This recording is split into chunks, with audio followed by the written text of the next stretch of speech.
कांग्रेस ने तो अपने ऑफिशियल ट्विटर हैंडल से कह दिया गुड लक स्मृति ईरानी। देखिए रजत जी, आप मेरे जीवन का एक अभिन्न अंग रह चुके हैं, मीडिया में मेरे सीनियर के नाते। आपने एक वक्त वो भी देखा था जब कांग्रेस ने कहा हु स्मृति, और आज उनके ऑफिशियल हैंडल से आ जाना गुड लक, तो जो दुश्मन को भी गुड लक बोलने को मजबूर कर दे, सोचिए हिंदुस्तान की उस औरत का जज्बा कैसा होगा। किसी ने तो ये भी लिखा है कि टीवी पर वापस आ गई, लौट के बुद्धू घर को आए। पता नहीं कि वो किस चीज़ को बुद्धू कहते हैं।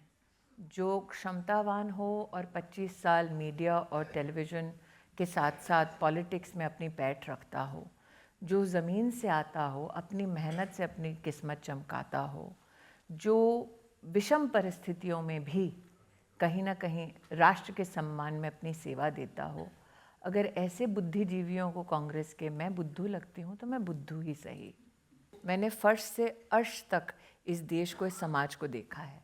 अगर कांग्रेस पार्टी को ऐसे लोग जो मेहनत कश हैं, सामान्य परिवारों से आते हैं, और जो महिला है, अगर उनको हम भारत की महिलाएं जो सामान्य परिवारों से आती हैं बेवकूफ़ लगती हैं, तो वो जाने शायद इसीलिए अब और 15 साल वो विपक्ष में रहेंगे।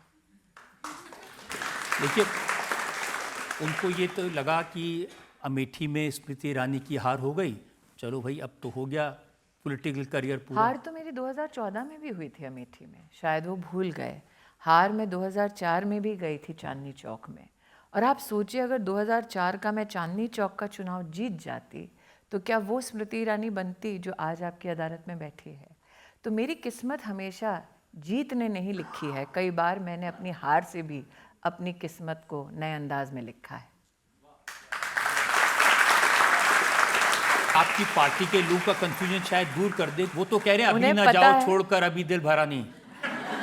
मेरी पार्टी में कंफ्यूजन नहीं है, कॉन्फिडेंस है स्मृति ईरानी को लेकर कि जब जब समाज के सामने, राष्ट्र के सामने कोई चुनौती आएगी, जब जब पार्टी के माध्यम से राष्ट्र की, समाज की सेवा का कोई भी मौका आएगा, और जब जब स्मृति को हम कहेंगे, वो अपनी रिस्पॉन्सिबिलिटी का निर्वहन करेगी।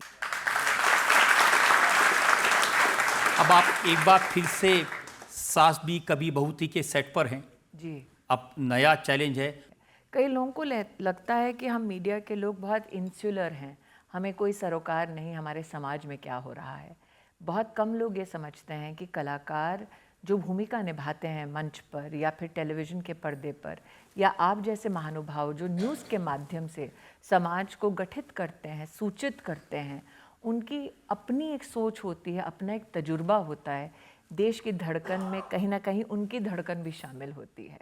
तो जो देश के दिल और धड़कन से जुड़ जाए, इतना बड़ा सौभाग्य कितनों को मिलता है। आज जब मैं कलाकारों के मध्य में जाती हूँ तो इन नौजवानों की तरह नए कलाकारों का भी एक वहाँ पर समूह है, और जब वो मेरे साथ बैठकर चर्चा करते हैं तो स्क्रिप्ट पर कम चर्चा होती है। देश की संसद में क्या चल रहा है, देश की आर्थिक व्यवस्थाओं में क्या चल रहा है, देश का इतिहास क्या है और देश का भविष्य कैसे बनाना है, इन मुद्दों पर भी बातचीत होती है। तो ये प्रॉब्लम नहीं हो सकती, क्योंकि 2014 में भी आप सेट पर थी और एक फ़ोन आया था और आप सब कुछ छोड़कर चली गई। मैं ऋषि कपूर साहब के साथ एक फिल्म में काम कर रही थी, जब सुबह सुबह फ़ोन आया कि आपको दिल्ली आना है, दोपहर को शपथ लेनी है। तो मेरा अंतिम जो क्षण था, जो मैंने कैमरा को फेस किया था, वो स्वर्गीय ऋषि कपूर जी के साथ था। और ऋषि कपूर जी ने आपको सलाह दी कि, उन्होंने कहा कि पलके भी मत झपकाओ, समय भी मत बिताओ। बाकी लोग जो क्रू में थे उन सब ने इस बात का कहीं ना कहीं खुशी जाहिर की, और ये भी कहा जल्दी से बैग बांधो और दिल्ली जाओ, क्योंकि राष्ट्र सेवा से बड़ी सेवा और ऐसा बड़ा सौभाग्य और कोई नहीं है।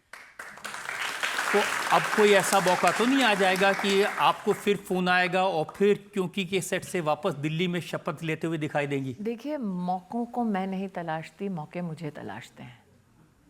तो कौन सा मौका मुझे कब तलाश लेगा ये मैं नहीं जानती। इतना जानती हूँ कि जब मौका मुझे तलाशते हुए आए तो आप कहीं ना कहीं ना बेजार होंगे ना शर्मसार होंगे।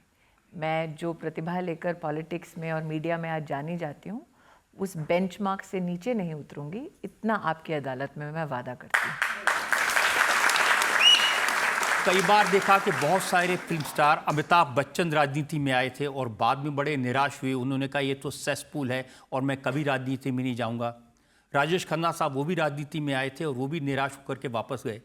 तो मैं राजनीति में नहीं आई, मैं राष्ट्रनीति से जुड़ी। फर्क है। क्योंकि राजनीति में आते हैं आप तो अपने लिए कुछ तलाशते हैं। राष्ट्र की नीति से आप जुड़ते हैं तो आप राष्ट्र के लिए नए ऊंचाइयां, नई उपलब्धियां, इनको तलाशते हैं। तो ये फ़र्क होता है। अपने लिए करना वो तो बहुत करते हैं, दूसरों के लिए जीना, दूसरों के प्रति सेवा भाव रखना, ऐसा सौभाग्य, मौका बहुत कम लोगों को मिलता है। तो मेरा ये मानना है कि अगर आपको मिला ये मौका तो उसमें आपको अपना सर्वस्व न्यौछावर कर देना चाहिए।